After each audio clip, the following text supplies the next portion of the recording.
bagaimana kabar kalian hari ini anak-anak? Pak Guru doakan mudah-mudahan kalian sehat semua, tidak kurang suatu apa, dan tetap dalam lindungan Allah Subhanahu wa Ta'ala. Amin, amin ya Rabbal alamin. Anak-anak, Pak Guru lanjutkan pelajaran kita, yaitu tentang pendidikan kewarganegaraan kelas 3. Ya anak-anak ya, yang diambil dari buku petik subtema 4 perkembangan tumbuhan. Muatan pendidikan kewarganegaraan kelas 3 MI KD 3.4 dan 4.4. Itu ya anak-anak. Ya anak-anak, bertemu lagi dengan Pak Afandi. Mudah-mudahan kalian tetap semangat dalam hal belajar ya anak-anak ya.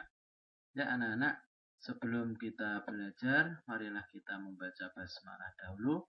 Mudah-mudahan apa yang kita pelajari ini nanti bermanfaat dan paham. Kemudian mendapatkan ridho dari Allah Subhanahu wa Ta'ala. Mari kita sama-sama membaca basmalah. Bismillahirrahmanirrahim. Ya anak-anak, materi pendidikan kewarganegaraan kita yaitu kerjasama sebagai wujud sikap bersatu dalam keragaman. Yang diambil dari buku petik muatan pendidikan kewarganegaraan subtema 4 halaman 115 sampai dengan 118. Anak-anak bisa baca di buku petik di halaman 115 sampai dengan 118. Ya anak-anak, tujuan pembelajaran kita: 1. Mengetahui manfaat sikap bersatu dalam keragaman. Kemudian yang kedua, mengetahui manfaat kerjasama dalam keragaman. Ya, ada dua tujuan pembelajaran kita: mengetahui manfaat sikap bersatu dalam keragaman. Kemudian yang kedua, mengetahui manfaat kerjasama dalam keragaman. Itu ya anak-anak tujuan pembelajaran kita. Ya anak-anak, Allah Subhanahu wa Ta'ala adalah zat yang menciptakan manusia anak-anak. Jadi manusia itu diciptakan oleh Allah Subhanahu wa Ta'ala. Jadi manusia diciptakan oleh Allah Subhanahu wa Ta'ala dalam bentuk yang berbeda-beda. Tidak ada satupun yang sama anak-anak. Manusia diciptakan oleh Allah Subhanahu wa Ta'ala dalam bentuk yang sempurna. Ada yang tinggi, ada yang pendek, ada yang gemuk, ada yang kurus. Kemudian ada yang berambut lurus, ada yang berambut keriting, ada yang berkulit putih, ada yang berkulit hitam, ada yang bermata sipit, ada yang bermata lebar, dan sebagainya. Manusia diciptakan oleh Allah Subhanahu wa Ta'ala di muka bumi ini. Untuk apa anak-anak? Untuk menjadi khalifah, ya. Tetapi diciptakan dengan bentuk yang berbeda-beda. Kenapa anak-anak?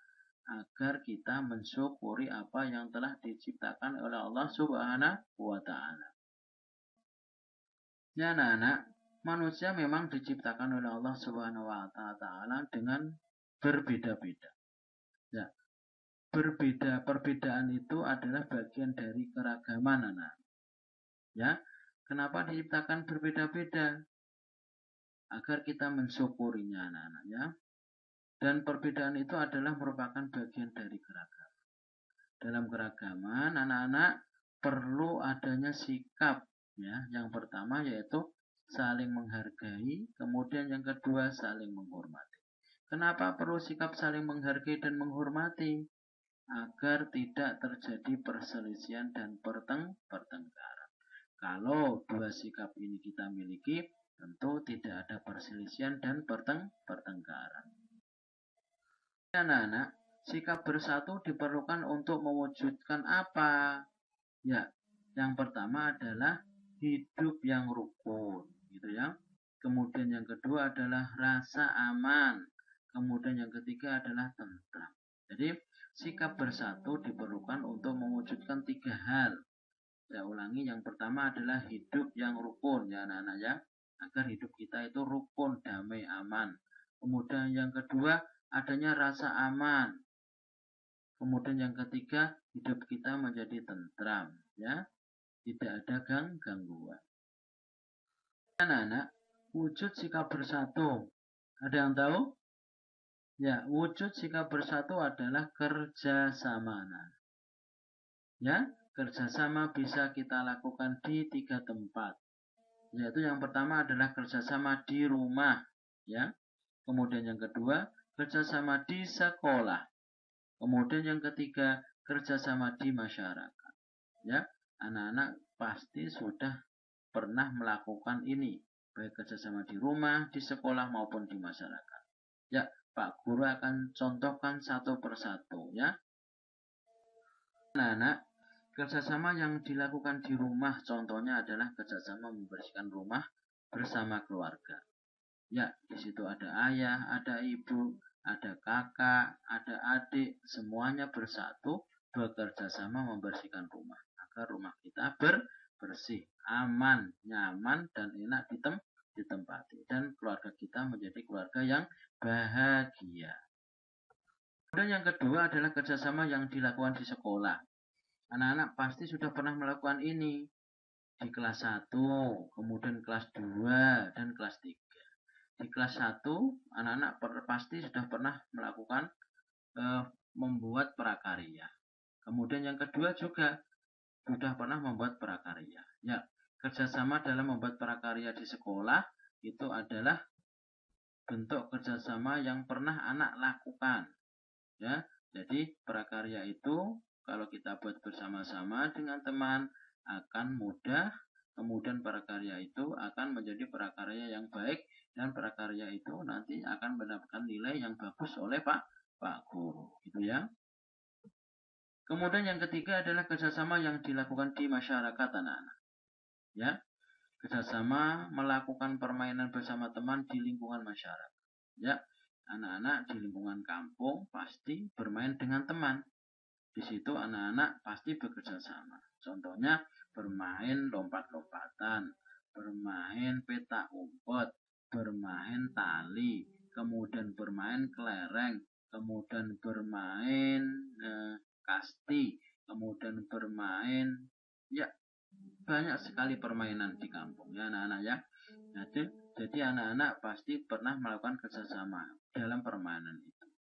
Kalau permainan kita lakukan bersama, pasti akan mendapatkan kemenangan. Itu ya anak-anak ya. Anak-anak, setelah kita melakukan kerjasama, baik kerjasama di rumah, di sekolah maupun di masyarakat, pasti anak-anak akan tahu manfaatnya, manfaat kerjasama. Ada yang tahu anak-anak?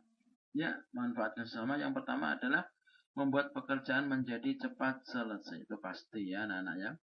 Kalau pekerjaan itu kita lakukan sendiri-sendiri lama sekali, pasti tidak akan selesai. Kemudian yang kedua, membuat beban pekerjaan menjadi lebih ringan. Ya, kalau pekerjaan itu kita lakukan sendiri akan berat sekali, tetapi kalau pekerjaan itu kita lakukan bersama-sama, pasti beban itu menjadi lebih ringan dan cepat selesai. Kemudian yang ketiga, memupuk rasa persahabatan. Kalau waktu itu kita lakukan sendiri-sendiri pekerjaan itu, kita tidak kenal teman, kita tidak punya teman, ya, jadi tidak punya sahabat. Tetapi kalau kita lakukan bersama-sama, menjadi sahabat teman kita. Kemudian yang keempat, meningkatkan kebersamaan, ya. Jadi kalau kemarin itu kita lakukan sendiri-sendiri, setelah ada teman, jadi kita akan menjadi merasa punya teman yang banyak. Kemudian yang kelima, menciptakan komunikasi yang baik dengan orang lain. Ya, kalau kemarin kita bekerja hanya diam saja, tidak ada teman, tapi setelah ada teman, setelah bekerja sama, menjadi kita sering berkomunikasi dengan teman. Kemudian kita akan bersahabat, dan teman itu akan menjadi teman yang baik kepada kita. Itu ya anak-anak ya. Anak-anak, setelah kita belajar pendidikan kewarganegaraan tadi, anak-anak punya tugas, yaitu tugasnya ada di halaman 116 sampai dengan 118. Dikerjakan di buku pepetik pakai potlot saja ya. Nanti kalau ada salah bisa mudah diperbaiki ya. Semangat belajar ya anak-anak ya. Belajar terus pokoknya ya. Ya anak-anak, itu dulu pelajaran dari Pak Guru, mudah-mudahan bermanfaat. Kemudian anak-anak nanti Jangan lupa dibaca bukunya, buku pepetiknya, agar anak-anak lebih paham. Ya, sekian pelajaran kita kali ini. Kemudian anak-anak tetap jaga kesehatan, jaga jarak, tetap di rumah, selalu cuci tangan, selalu memakai masker. Itu ya anak-anak. Sampai ketemu di pelajaran pendidikan kewarganegaraan yang akan datang.